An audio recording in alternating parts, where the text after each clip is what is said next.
Episode 2, new studio. Yeah, I like it, man. I'm feeling comfortable already, dog. You know, I feel like the first episode, I feel like we had to get rid of some of the shake, some of the jitters. It had been a full month. Yeah. We had to really gather what was going on, but holy shit, things have been popping in the news lately. Things have really been popping in the news lately. So let's just quickly. Also, shout out them gas station tacos. Let's quickly talk about this. So, gas station tacos and finance bro fits, right? Yeah. When you walk in to a taco place, do you think they judge you by the way you're dressed? 100%. Do you think that like they don't offer you salsa if you look a certain way? Yeah. Yeah, they were like, this dude. Yeah. No. Has that been a problem for you lately? Because like, when's the last time you've gone to like the hood to get tacos? Because I feel like you're going to Stripes all the time. First of all, chill, bro. Laredo Taco Company shouts out first of all. But I mean, they're not even Stripes no more. They're all 7-Elevens. Yeah. My respect to Laredo Taco Shop. Ain't no shade that going their way. But I do want to say. But I stay going to Tacos Doña Elena, and that is in the hood. So I don't know what you mean. Yeah, but it's in the hood, but it's like gentrified, dog. It's like, gentrifying. Well, okay, so that restaurant, it's one of those spots. Like, do you ever see these random spots in the hood that has nothing but nice cars? Yeah. That's one of those spots. Yeah, but like, and I be going to La Tosada Regia. And look, just to be honest, I'm an ally, but like, ain't no way that they're getting Mexican respect being that gay. I don't think the Mexican people that go there know they're gay. Know that they're gay, or the food is so fire because food can. I don't know what it is about food and like athletic ability, but it transcends like prejudice. You know? Yeah. Like if someone's good at football, you don't care if you're racist. Yeah. They're just good at football. And if somebody knows how to whip up a taco, bro. You'll put some glizzies in your mouth if the glizzy good enough. Hey, pause. I'm just saying, bro. No. But like, think about all the people that are like built the wall and they're like Cinco de Drinko, like eating tacos and stuff. But that is one thing, though. That is one thing, is imagine what we would do if we, like, lost. Like, what would happen to white people's diet if they lost Mexican food? It'd just be boring. Like, let's just take away all the melting pot cultures that came in. You don't have, literally, the only flavorful food would be, like, Southern style food, which again isn't made by white people. They be racist about it. So it's like, you know what I'm saying? Yeah. Like, how do you think we got Southern comfort food? They needed to be comforted from slavery, dog. I got a theory. I believe that Cajun people are the brown people of white people. Why? Because they can actually tan. They speak English funny. And they season their food, and they have a different language that other people don't know. Yeah, and they have a tolerance for spice. Have you heard their music? It's crazy. It's so close to like corridos, dog. Yeah, that Zydeco music. They be like, they have the accordion. They be like, yeah, and they be like, oh, dude, they be saying some crazy shit. They be putting X's where they don't belong, bro. They don't care. The things that they say, dog, like. You'll straight up be like, what is this cool beat? And they'll be like, this the booty eating song. Ooh, da, da, da, da. This the booty eating song. Ooh, da, da, da, da. And you'll be like, what just happened? Yeah. Where are we? Yeah. What is going on out here? I actually really like the Cajun influence because it has that French, right? Like that French Creole stuff. And, but it's like ghetto French. Yeah. It's one of these things where it's like, you ever, like beignets and stuff like that. Like that's why New Orleans is like one of the coolest cities. Because I don't know like how, I've been there. How familiar you are with New Orleans. Bro, I've been there. It's a different world. Place because like for one, you can walk around the streets drinking. Like legally. Because all right, so like we grew up in the Bible Belt, so like you can't buy liquor at Walmart, you can't do like certain things, like you can't buy alcohol on Sundays, like it's a whole set of rules out here. But you go to New Orleans. Ain't no rules in Nolans. Yeah. Bro, Nolans is built different, bro. Like, you could go to CVS and buy liquor. when I saw that, I was like, where am I? And that's the crazy thing is like it makes so you could go to the bars and stuff, or you could just go to the convenience store, literally buy alcohol, and then just walk the street. Not just beer and wine, because you could go to CVS here and buy beer and wine, but over there it's like vodka, tequila, like actual hard liquor, and you're like, what is this? And then you're just walking around the streets. Like the first time the joke police come up to you and like they stop you and they're like, "Excuse me, sir, you don't have a drink in your hand. That's against the rules." And you're like, "Bitch, what?" Yeah. Excuse me, sir. I tried absinthe for the first time in Nolans, and it's like the weirdest thing ever. I don't know why on TV they portray like a hallucinant. Well, because I think if you go to places like Amsterdam and stuff where like that is like it used to be used as medicine. I'm pretty sure that there's certain ways that they make it that are probably illegal to make in the States. This is, I don't know if because did you go to like the oldest absinthe house that had like candles everywhere? And shit? I went there. It was through like this haunted tour, and I didn't get like the super strong one just because I don't like licorice flavor. Like it would have sucked. So I got something on the lighter side, and I was like feeling myself. But the absinthe, here's what was trippy about the absinthe that I didn't like, is that I was in feeling myself mode, and then it somehow made me more aware of my surroundings, and like took me out of it. So I had it in a bad situation. I just got so messed up. I mixed so many drinks that night. It was like the first night I ever partied in Bourbon, like on Bourbon Street. And so I'm like drinking hand grenades. I'm drinking daiquiris. I'm drinking beers. I'm at a club and the shot girls come up to you with whatever the fuck is in those shots. Bro, that stuff is just sugar and whatever cheap alcohol they have. And then you took one of those shot girl shots? Then I got absinthe on top of all that. I threw up that night and I don't know what. I don't know. I just know it was everything. Red. Yeah. I was like, but there was multiple red things I drank. I'm like, the shot was red. The daiquiri was red. Yeah. I'm like, maybe it just made everything red. I'm like, dude, it was so bad. You know what it sounds like? We went to Camille Grill afterwards, right? Which I think is now Nola Grill. I was aware of my surroundings enough to know that my omelet was burnt. But I didn't care. And I kept on running outside to throw up. And at a certain point, they said, "Hey, we're about to lock the front door, so now if you need to throw up, just go to the restroom." It was like that bad. It was that bad. Yeah. Bunch of Creole people there.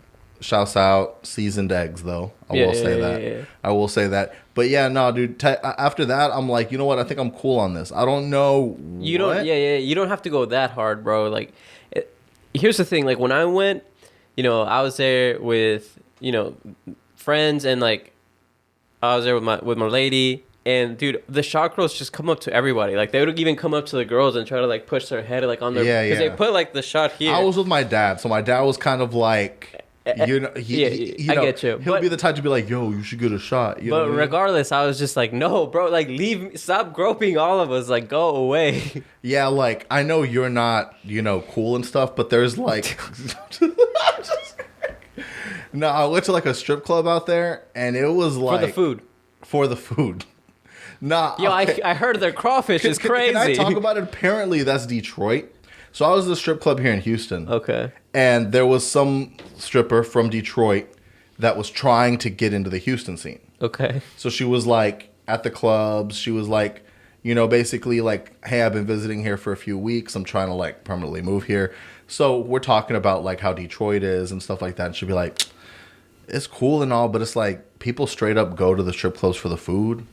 So you're like competing with etouffee and shit. Like you just like you out here competing with wings and stuff. It's difficult because they straight up be going for the food." Dang.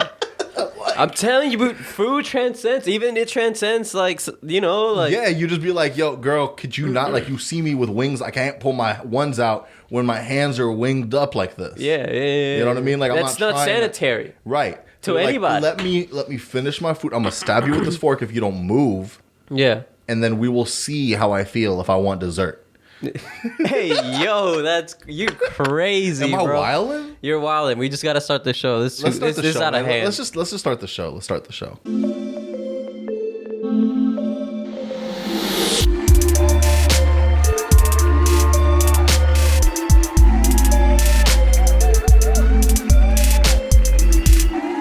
2, 1. Welcome to the 2.5 Citizens Podcast. I'm Zen. I'm Hippocrates. Let's get right into it. First of all, Green Day, Billy Joel Armstrong, all of y'all wake up. September is over. So first of all, start of spooky season. When we're recording this is October 1st. Yeah, that's why I'm wearing this, bro. It's like actually it feels so good outside. But it's sad because the reason it's this cool is because of the hurricane that's hitting Florida. We shouts out to you guys. Hope y'all are doing good. But yeah, that unfortunately your misfortune is our pleasure because now we have nice weather. Dude, it feels so good. I know, bro. So sick. But it's one of those things where it's like unfortunate for the other person. Yeah. I mean, that's how things in life are, right? Almost like the situation that we're going to talk about here. So there's that accidental N-word. Bro, that's video. Crazy. So it was captured on a Ring camera. So this guy goes up to his neighbor. Says, to solicit him for business. Says, I am such and such. I live in blah blah blah down the street, tells him the address. It says, so we're just out here selling solar panels to, and then instead of saying neighbors, he says the N-word with hard R N-word, which is the craziest.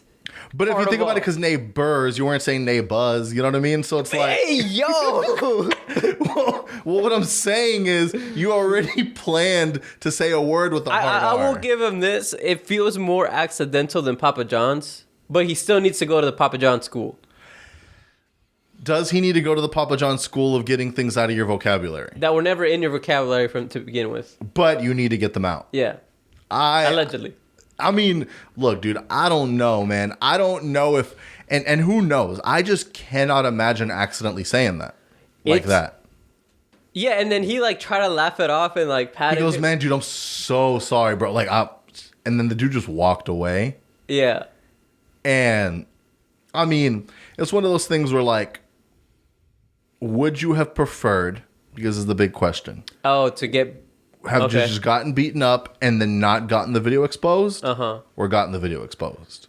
And now have to deal with national to global backlash. No. But it's not like anyone knows who this person is. It's not but if people, so maybe we don't know who this person is, but if you know that person, you're like, yo, Jeff, what the fuck? No, bro. So I think it's I think about old school bullying where it was you got beat up and that was it.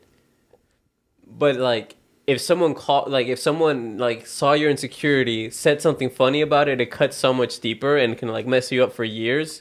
That's how I feel about this too, where it's a black eye is gonna heal in 2-3 weeks. Right.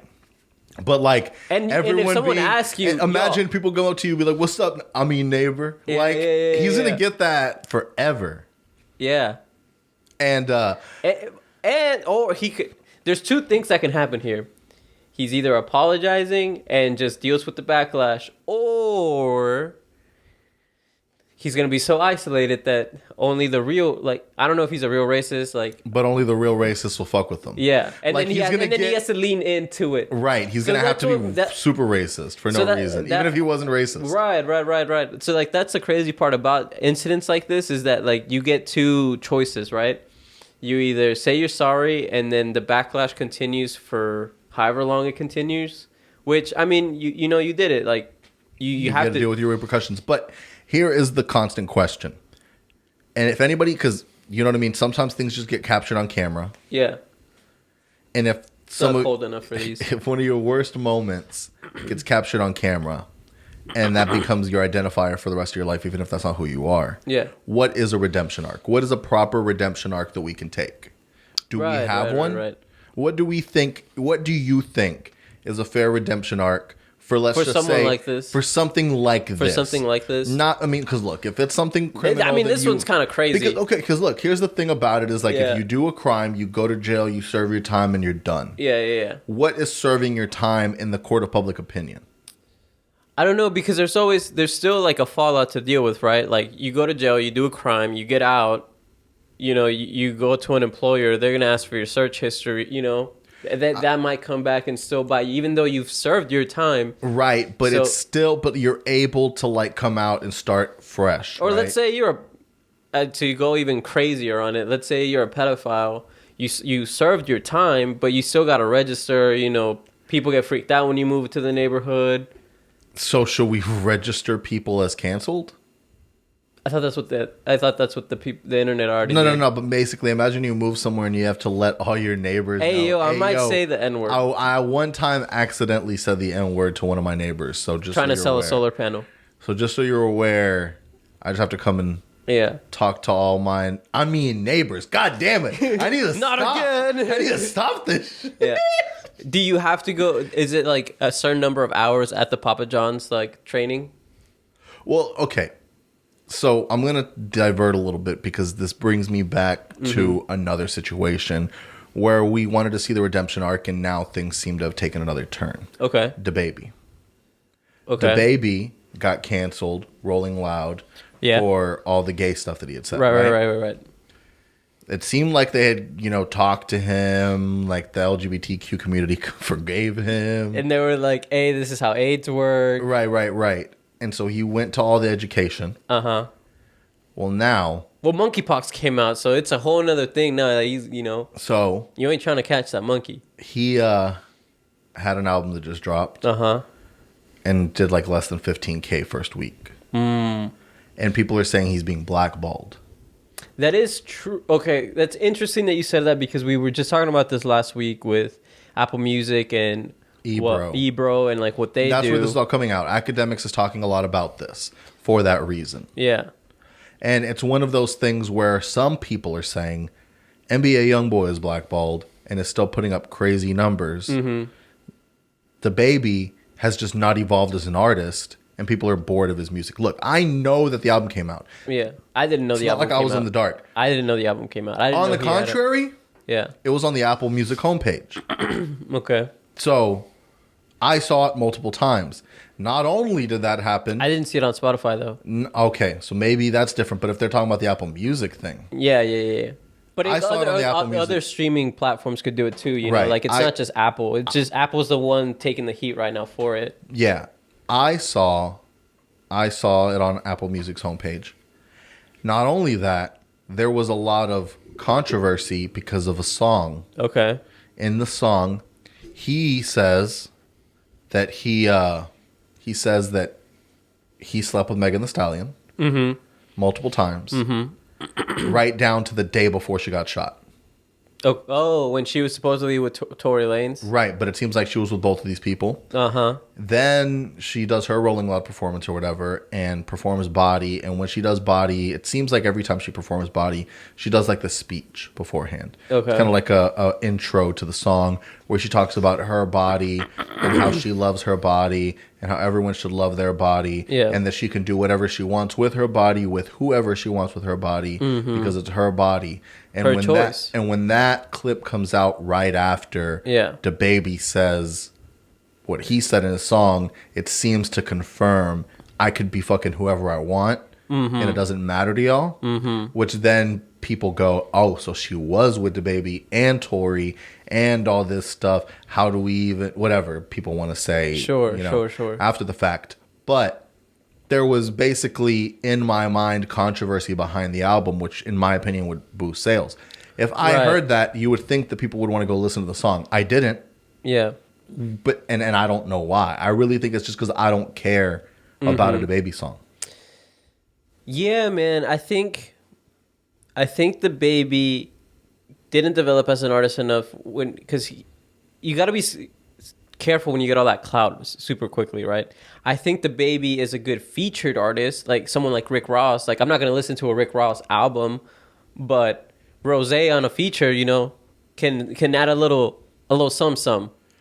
But my thing is that he seemed to have been very theatrical with the way his performances were. So before he was DABABY, he was Baby Jesus, and he used to come out in a diaper and perform in concerts, and then he came out and started doing all these crazy one-shot videos with the Jabberwockies and stuff like that.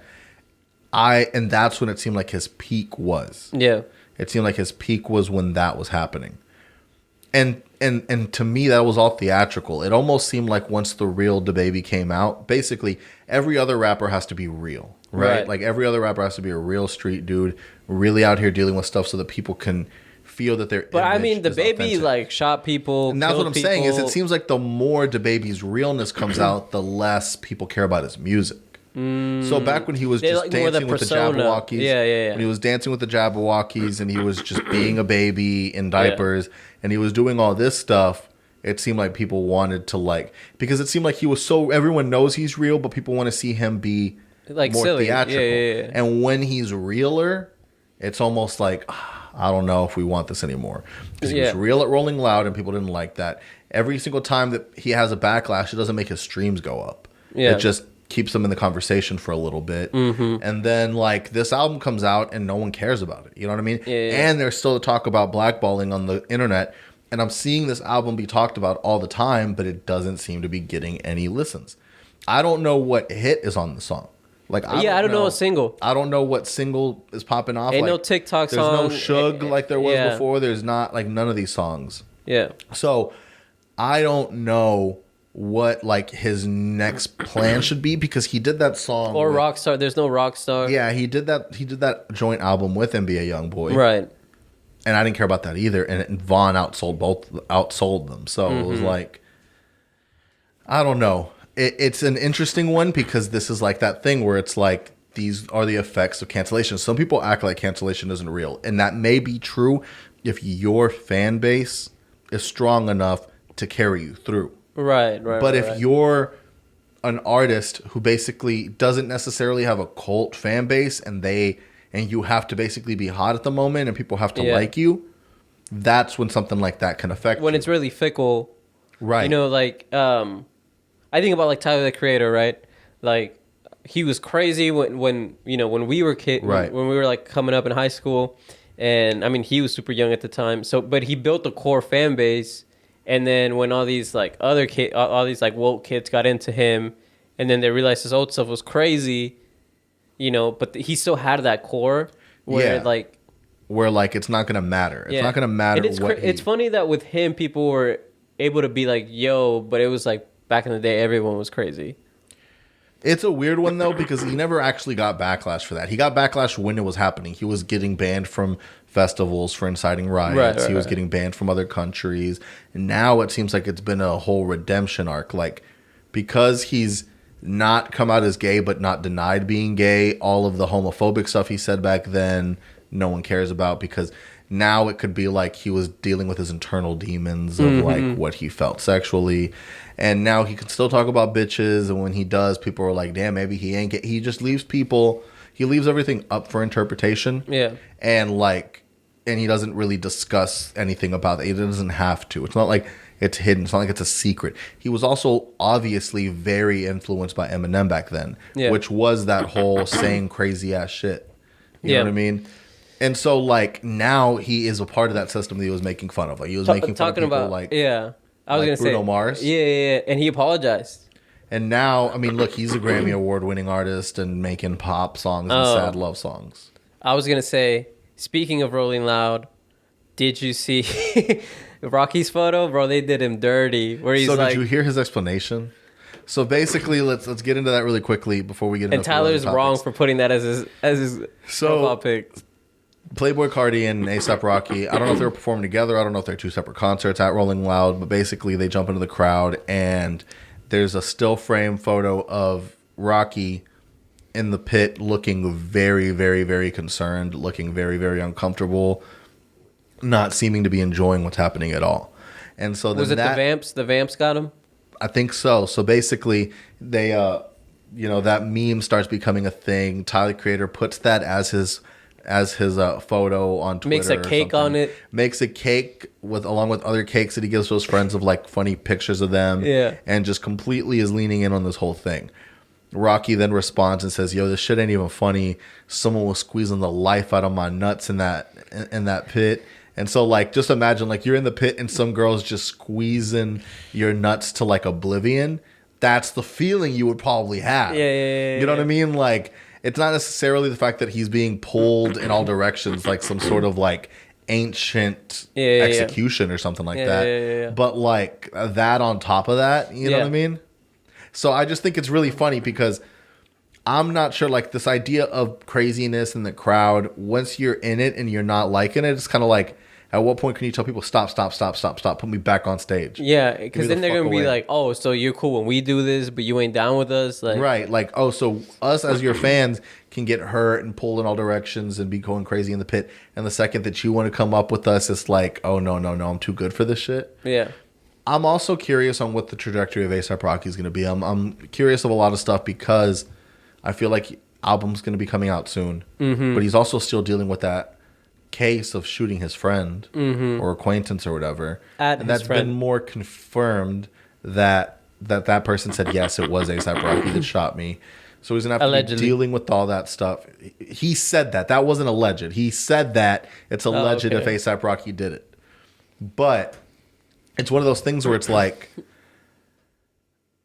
is Rihanna gonna have to call Jay-Z and her Roc Nation lawyers to get A$AP Rocky out of the situation? Because Hove did. God did. Whenever it was Meek Mill. Yeah. But with all that being said, I do want to talk about Rihanna and the Super Bowl, so let's get into that. So before we get into the football Rihanna halftime show, you got me thinking about like the whole Roc Nation, bringing in lawyers to get Rocky out of this. A$AP is done. I think we can all agree that it's over. Right. What if Rocky signs to Roc Nation? Why would that sound so sick? Rocky with Roc Nation, right? And you see like a whole renaissance of like Roc Nation Rocky instead of A$AP Rocky. Yeah. I'm saying that would be, or just drop the A$AP. I mean, but that's the thing is when you say A$AP, you think Rocky or Ferg, but no, but I think you think Rocky. Well, you do. You just say Ferg. That's true. You know what I mean? Like when you say A$AP, you're like Rocky. Mm-hmm. You know what I mean? Like it's almost like his name. Yeah. You know what I mean? Yeah. And I don't know. It's a weird one because it's like you can tell the whole thing's apart, but when you start it off like that, it's kind of like DESUS and MERO. Did you hear about all that? Yeah.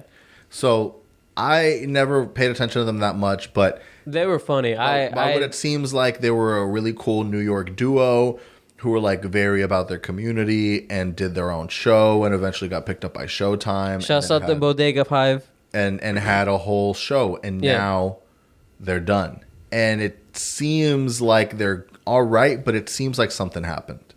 Like it definitely seems like it's not. And that's the sad thing about it, dude, that it's like the friendship seems like it wasn't there anymore.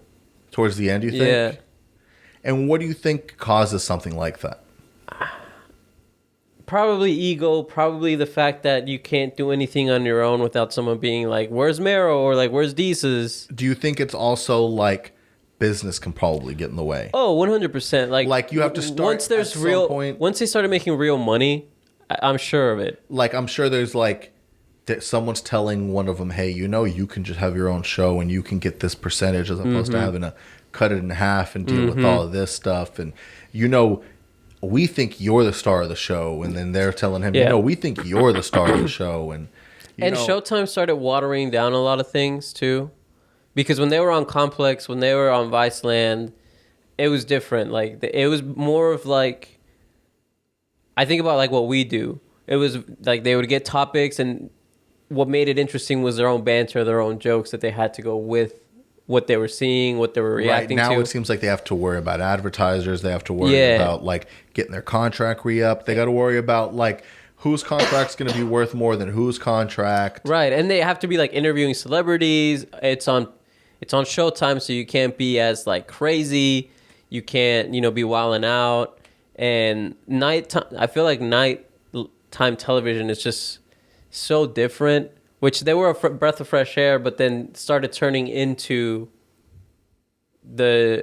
everything else that's on, nighttime television. So, which did you see that Trevor Noah is thinking about leaving the Daily Show? Yeah. So no, he announced that. I mean, it's not a matter of if; it's just a matter of when. And I mean, if it really makes sense, I mean, the way he talked about it was that back in the day, he had like, he was able to travel the world. He was able to like find out about different cultures, find out about different things, perform all over the place. But when you have a job that you are doing daily and you have to be there every day doing it, you've been doing it for 7 years. Has it been 7 years? I think that's what he said. Either 7 years or 7 seasons. I mean, if you do a season per year, that's 7 years. Right. So it's like at that point, like he's just been like, all right, I think I got what I needed from this. Mm-hmm. And I think it's time for me to move on to something else. Mm-hmm. On the other note of people stopping things, did you know that Kid Cudi put out an album? Yes, but not because of the album, but because of the show that's supposed to go with the album that's on Netflix and Netflix is pushing. Now, it's in my opinion, it's seeming like a flop. No one's talking about it. Everyone's like, what is up with this album? It doesn't seem like a good look. Even the show seems like... Along with this, he has announced the idea of retiring. And basically being like, I think it's time to put Kid Cudi to rest. I think this might be the end. And just be Scott Muscudi? And if it is, people are saying that this is not the way to go out.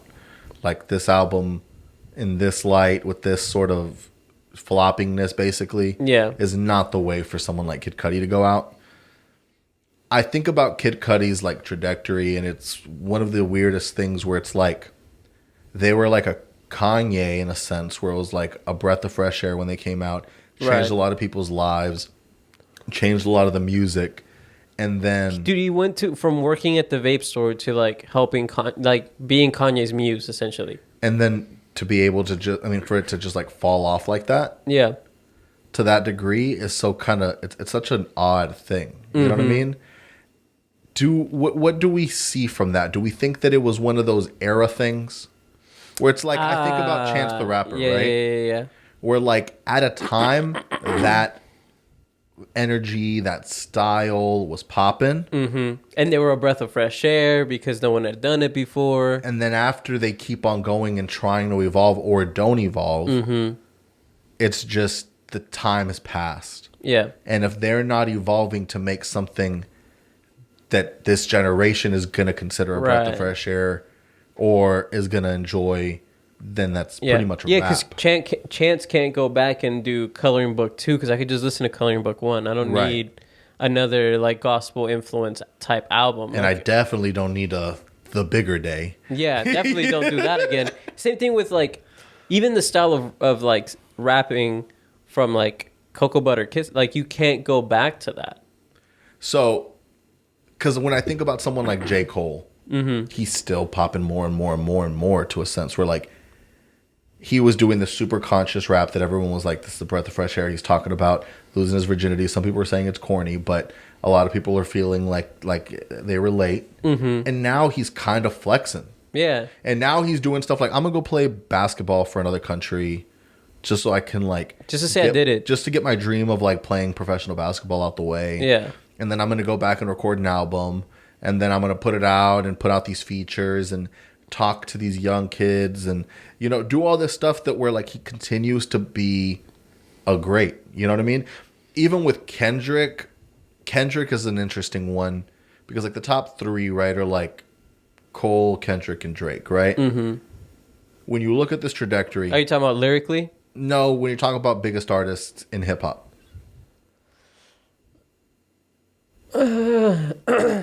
In what way? It's interesting. It's an interesting thought, but go deeper. Influence, sales, relevancy, skill, and lyrics. Like Kanye is in that conversation, but he doesn't have lyrics, in my opinion. It's just production. It's just, you know, good songs, good music, good sales. But like when you talk about like who are the top three rappers in most people's list, it's Kendrick, Cole, and Drake. Yeah. Modern. Yeah. Because older people are going to have nostalgic other things. But as far as like, like our generation, objectively the biggest artist or most successful and most talented artist of this generation. Alive. It's Cole, Kendrick, and Drake. Yeah. And so Drake has sort of had this thing where everything feels a little watered down right now. It almost feels like just everything that he does is going to do well. So it doesn't really like when I hear a Drake song, I'm just like, it's going to be a good song, but I'm not looking. It's not going to blow you away. It's not going to blow me away and be like, yo, I ain't heard anything like this. Yeah. When Kendrick comes out, you're looking for what it's going to be because it's supposed to blow you away. Right. And this album didn't seem to do it the way that Damn did. Really? In my opinion, like when I heard it the first time, it was like, damn, okay, this is interesting.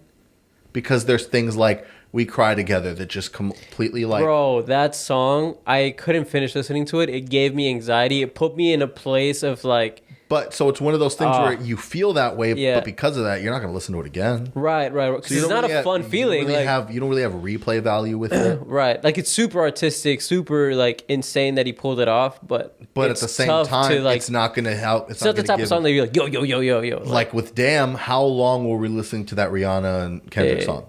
Yeah. Like all the time. Bro, even the Black Panther album, I was like, what is, and I know I can tell you songs that are hits, but what are the replayable constant songs off of the new Kendrick Lamar album? Technically wasn't on the album, but The Heart Part 5 is pretty, I think it has good replayable value. I don't even think that because it doesn't really have a chorus that you really want to listen to. You just got to hear him spit for multiple minutes. Yeah, it is. It's like 5 minutes long. Of just spitting. What's listening to him. So you have N95. N95 is, what about that one song with Ghostface on it? I like that one. The one with Kodak's cool too. As far as replay value. Yeah. But Father Figures, is that the one with? I'm not sure. That's the thing. I was like, I don't really have that many. And there was the same feeling that J. Cole's album, The Off Season, gave me. Where like I thought it was like the coolest album of the year for like a week. And then after that, I was like, I think I'm okay. Like I don't think I need to listen to this album again. Mm-hmm. And I have this thing. See, I felt that about Pusha T's last album. It's almost dry, but there is still like 2 or 3 songs I consistently listen to. Yeah. That's the one with Jay-Z and the one with Labyrinth. And I like the one with Lil Uzi Vert and Don Toliver. Oh, that one was good. Yeah. And then there was one more song that I was like, there's like 3 songs that I legitimately like to listen to. Mm-hmm. But it's like off the DJ Khaled album. That's supposed to be nothing but hits. What are we still listening to on that album? I listened to Beautiful, the one with SZA. I didn't even get that far. You know what I mean? I feel like the Queen was like, that was the last straw for her, bro. You think that's what caused her to I think that's what it was, yeah. Was that a Calvin Harris album came out and a DJ Khaled came out, no hits? Yep. Because right now, the number 1 artist of the summer, I feel like, is Bad Bunny. 100%. Undisputed. You know what I mean? Undisputed heavyweight champ of the world right now. So, this brings up a good point. MrBeast has been doing a promo run right now. If you don't know who MrBeast is, he's like the biggest YouTuber, period. Wasn't he saying that like if you go to his website you get $1,000 or what was it? He does a bunch of stuff. So he does a lot of different videos, right? Like, yeah. Like he'll put a bunch of his friends on an island. Last one to stay in the island keeps the island. You know, like I'm gonna put like as many things as you can fit inside this triangle. Like you'll go to a Costco. As many things as you can fit inside this triangle without touching the edge or going over the edge. You know what it makes me think of? It makes me think of like, not like Jackass, but like that style of like people willing to do whatever for money when you really think about it. Yeah, and he did the Squid Games thing. That was like his biggest thing. And he gets like hundreds of millions of views every time he posts videos, right? Mm-hmm. But it's a weird thing where it's like a lot of people don't know about him considering how big he is. Right. And but he says all this to say that basically like he dubs his videos in Spanish, right? Because doesn't he dub them in every like a lot of different languages? Yeah. And what he does is he gets like the person who dubs Spider-Man in Mexico, he gets them to dub his videos. So these kids are like, wait, is that Spider-Man? Yeah. And then you know what I mean, like it's popping. 90% of the people in the world don't speak English. So 90% of the people in the world can't watch your videos. Yeah. So you can be as big of an artist as you want, and some people will listen to what like you're saying because the music's good, but Bad Bunny's able to like, deliver music to the rest of the percentage of the world in Spanish. Yeah. You know what I mean? Which I think Spanish is probably the largest language in the world. It's up there. It's up there. It's up there. There's so many different countries that speak Spanish, even if they're speaking different dialects. Yeah. They're still speaking Spanish. Yeah, you know what I mean? Yeah. And like I think a lot of continents, like you have Spain, you have South America, you know what I mean? Like you have all these areas that are speaking Spanish. And I think that especially with him North not even America. speaking North America, a lot of North Americans. We got a lot of North Americans speaking Spanish over here. Got to do something about them borders, you know what I mean? But hey, yo, chill. You came across differently. I feel like I didn't see you swimming. You still don't know how to swim. I know how to swim. Like, how well is your swimming, dog? I mean, I don't know any fancy strokes. How good are you at going against currents? I don't like being in the ocean like that. You know this. Like it brings back flashbacks. No. You're like, dog, I flew over. Yeah. Chill. You're like, I was in a plane. I was in seats. I was in a car. Oh, was that how it worked for you? The Coyotes have cars? No, bro. I had a visa and a passport. How many times I gotta say this? I just love the idea of you just like sneaking on over like 007 style over to the border. I don't know that I would have pulled it off. Nah, Alicia's heard stories of like people from El Salvador coming over. Yo, that one's crazy. People from El Salvador or Honduras that like not only do they have to sneak, you have to sneak into Mexico, cross all of Mexico, and then sneak into the U.S. Yeah, and they tell me these crazy ass stories, and she's like, I would have been like, I'm going back, you know, peace out. I don't know, bro, because it's like either the Mara gets you or something else happens. I know, and I mean, family got over. People figured it out. Yeah, they hear. Alicia said, "Y'all just wait to give birth to me when y'all over." Honestly, bro, just once y'all get over, have me, and that's how she. You know what I mean? She all good. Me, I said, yo, remove me a few generations from this shit, the fuck? Like, I'm not... Facts, bro. I said, man, for real, like, I ain't even trying to deal with this shit. Like, have me confused dealing with all that shit. I'm American, Texan. But ain't it kind of crazy? I mean, if you look at, like, the borders and all this shit that's kind of fake, it's like, where we're at right now was all Mexico. Mm-hmm. So it's like... we still kind of in Mexico. It's funny that like I love like people in like New Mexico, Texas, California, Arizona being like, you gotta speak English, and they living in like, what was Mexico? Santa like, Cruz. Bitch, y'all just fucking moved the border back. You know what I mean? Like y'all just moved the border. We were in this country already. Yeah, you live in El Paso, bro. Relax, bro. You're eating breakfast tacos. Calm the fuck down. What makes me so mad is when they call them breakfast burritos. And it's different in Texas. If you have a breakfast burrito, it's this fucking big. Yeah, I mean, realistically, they are breakfast burritos. Nah, realistically. No, that's just a Texan in you, but like, nah, dog, actually, they're tacos. No, actually, they are breakfast burritos. We're not getting into this right now. We're gonna get into a few topics right now to close out because I'm getting heated right now, and you know what? The blasphemy. I gotta put you in the hot seat, dog. Okay. Because I'd be worried about you sometimes. Okay. I'd be worried about your relationship. Because it always seems piece of shit. Like the dudes who be out here like riding for their wives the hardest and be acting like they're the best husbands in the world, be always the one doing dirt on the low. So there's been two big examples of this, right? Adam Levine. One being Adam Levine. Yeah. Who we never talked about this. That was wild. That was crazy. Fuck. It's one thing to have a side girl, but to name the kid, to tell the side girl, "Yo, girl, I really like your name. I'm gonna name my kid. I'm gonna name my kid with my wife after you." Jinx. I already gave you a soda, dog. Yeah. We're even. So I'm like, that is crazy. That is insane. Now, the Try Guys, I don't know too much about them. I just understood that there were like a bunch of guys that try different things. You know what I mean? That basically, they were on BuzzFeed, became bigger than BuzzFeed. BuzzFeed fell off. They did their own thing. Right. They took all their IP and stuff with them. Which is crazy. I don't know how they finessed it because I thought BuzzFeed was finessing everyone out of their IP. I bet you they've tried to, I don't know, they had some sort of deal. They're white guys. Other than one. One seemed Asian. Yeah, one was Asian. But, Asian? Regardless, you know what I mean? One of those minorities that people don't consider minorities. So, they like have this dude. They're all nerdy looking, kind of. They all seem very wholesome people, right? Yeah, look up Ned. What's I want to remember which one was Ned. Ned. Was he the balding guy or was he the blonde guy? He was this guy. Yeah. Okay, that's the one I thought. And so he's like the one making a bunch of wife content, talking about his wife a lot, just being on Pablo shit. You know what I mean? Like, you know what I mean? And it always seems like the ones that be steady on that are the ones that end up falling off doing some wild shit. So he apparently was cheating on his wife, and then that caused internal turmoil. And then they had to make this public and all this stuff.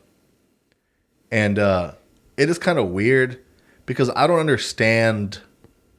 I mean, it always seems like these dudes, for one, are cheating with girls that are like not as good looking as their wives. But that's neither here nor there because we don't know what's going on in the relationship to make people feel that way. But it seems like once these people get to a certain level, it's almost like they feel like they deserve like more or something, or maybe they're just being so good that they need to feel the rush from something bad. Like, it just makes me wonder what makes them say, I am going to risk, because it always seems to be with people within the organization that they're doing stuff in, that makes them feel like, you know what, I think I should just risk everything that I've like worked so hard to do.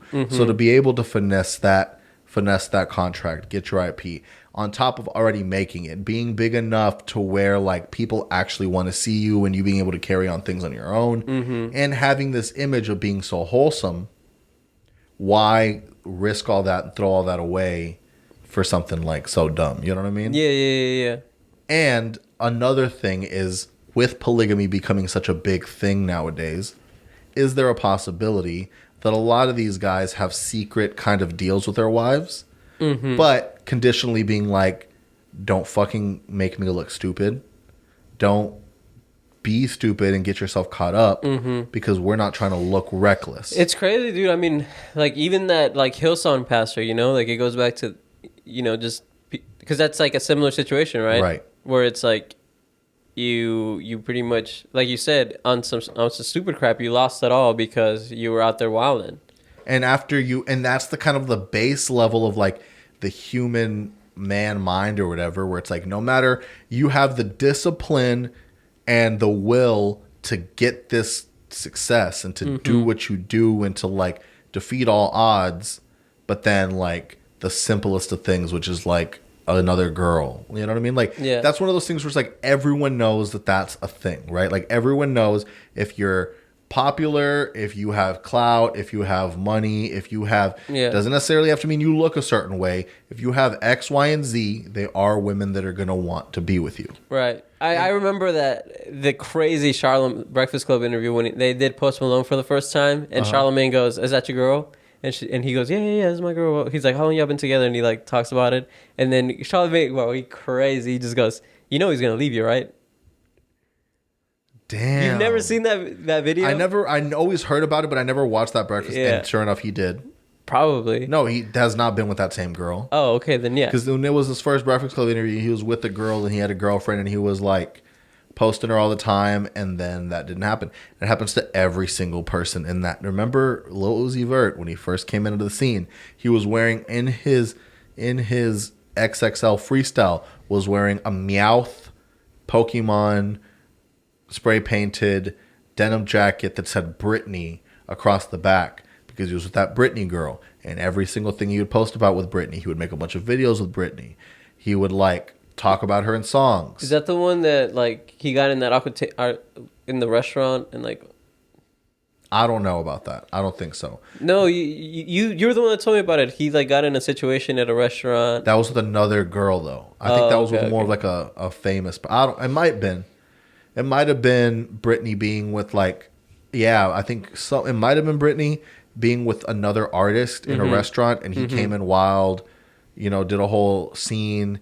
And she was like, I'm just doing business. Like, I'm just trying to, like, have a meeting. You know what I mean? Yeah. But regardless, it's one of those things where, I mean, he's with one of the city girls now. Yeah. But you see that they'll go so hard for their girls in the beginning, and then it's just hard once you have all the intangibles that get you girls. It's like, with dudes, a lot of the times, the stuff that they're doing is to get girls. The way that they're dressing, the success that they're trying to attain is all in an attempt to get women.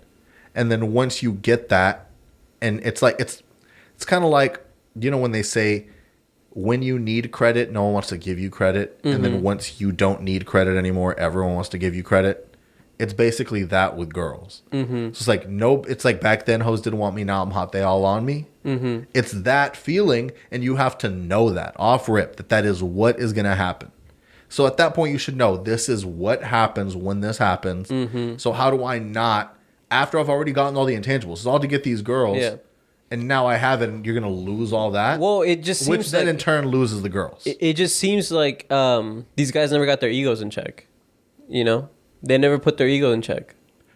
So to me, it always seems like some sort of self-projection of them feeling insignificant, them having some sort of imposter syndrome. They're having some sort of feeling that they don't belong, and then these girls validate that. And at that moment, they want that validation. Yeah.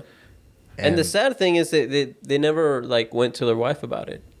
We don't know that. Oh, we actually, yeah, true. We don't know about. And that's the thing about it, is that we don't know that, and they're look wild as fuck if they came out and be like, yo, no, I know about this. It's not that big of a deal. Like, you look crazy saying that. Yeah. So you kind of have to just let the reins go, sacrifice him, because then I mean, because but then on the other spectrum, you got Jada being doing what she does, but the reason that we look at it like that is because of the dynamic that we've set in genders ourselves. True. So like when you see a rapper and you find out that they were cheating on their girl or something, like Offset. Okay, so why don't we look at Cardi Crazy now, after all the stuff that Offset was allegedly doing? And what about Travis Scott and Kylie? Like, how do they work? Well, we're not hearing about him cheating. The one time we heard about him cheating was a hoax. The one time that we heard about him cheating, where there was a picture of him with a girl, was literally a prank made by some influencer. And then he came out and like posted the real pictures to kind of be like, look what we could do. Like, we could just post a picture, suggestive, create a narrative, and people think it's true. And that's exactly what happened. You know what I mean? Yeah. So it's not, you see how Kardashians work. If Travis is out here cheating, like Tristan, we would know about it. We would hear about it. There'd be like... Unless Kylie knows that that's the downfall of her sisters and she chooses not to care. Right? Do you think... Because it's all about the road. Right. To be like, yo, you're going to be on the road and girls are going to try to talk to you. Do whatever you do, but don't fucking get pictures posted of you. Yeah. Because that's when I have to respond. Right. But it's also a weird one. Because a lot of this stuff is monetary, right? So if and this is that Andrew Tate shit, if you, as a high-valued man, have money and have influence and have all these things that a girl wants, maybe like security, then she's going to be less likely to care about something so meaningless like something physical. But when Kylie is the billionaire and she's the one who kind of has like the most money, the most influence, the most power, then you are with a high-valued woman, you kind of have to keep yourself in check because she's not easily replaceable. In that sense where like everybody talks about a Kylie Jenner. Like that's the one person you're like, so if Kylie Jenner was here right now. So do you think the solution is to have her be more successful than you? In order to keep yourself in check, to check your ego, possibly. But then you also may inadvertently feel insignificant or insecure because she's making more than you, and then feel like you need to get the validation from other girls to tell you, no, you are good enough. So it's really just a matter therapy, of... people. This is where we end. Everyone go to therapy. It's just a matter of you being able to talk to yourself and be like, we're not doing that shit. Yep. You know what I mean? Let's watch out for X, Y, and Z. Don't put me in this group, bro. I hate that you did that. I'm pissed. I'm just saying, dog. No. Don't put that evil on me, Ricky Bobby. Because I be out here talking reckless. That's how you know I'm faithful. First of all, you say crazy stuff, and then you act like you ain't in the background like, yeah, maybe don't listen to that episode. I was out there. I was out of pocket. But I have a conversation. Yeah. I tell her, I said, yo, we entertaining. We just out here trying to be entertainers. Mm-hmm. You know what I'm saying? sometimes I'd be wondering, like, Schultz be talking crazy about some girls sometimes. And I'd be like, is his girl listening to this pod? Yeah. But I know he be faithful. We be faithful men. Yeah. You know what I mean? Yeah. First of all, brown men don't cheat. That's right. Except for my dad. In that. You're not classified in that. I'm darker than you. That's debatable. I've been going to the beach more. Look at the outfit you're wearing, dog. That has nothing to do with that. I mean, I am wearing a polo hat. Yeah. You look like Miami. Nah, don't even put me in that, dog. Bro, you look like Miami. Dog, I'm just trying to be bright out here. I need a Cuban. Yo, should we get Cubans? Should we get fake Cubans? Like the sandwich? No, like Cuban link chains. Should we get fake Cubans? Holding Cuban sandwiches? What if we tell everybody that the Cubans are going to be fake? So that once we wear them, we don't get roasted.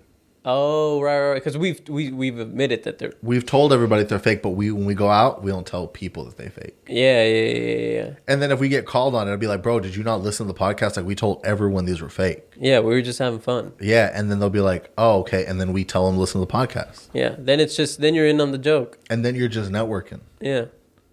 But with that being said, I think we got what we need. Keep posted, because we took that month off, but now we're going to be more consistent. And let us know if y'all want to see more skits, because like it's been a little bit since we've done skits. Tell us if you got like some ideas. 12 months. I wouldn't say about that. I wouldn't say 12 months. What was the last skit we did? Last skit we did. It was Putin, bro. It was back when. So how long has the war still going on, dog? War's still going on. War's still going on. We still funding that? I heard we've been funding it more, dog. I heard we're supposed to be funding more of that war, dog. But let us know what side of the war you stand on. Let us know what side of the border you stand on. Tell your theos that we out here speaking reckless, and we out. Bye.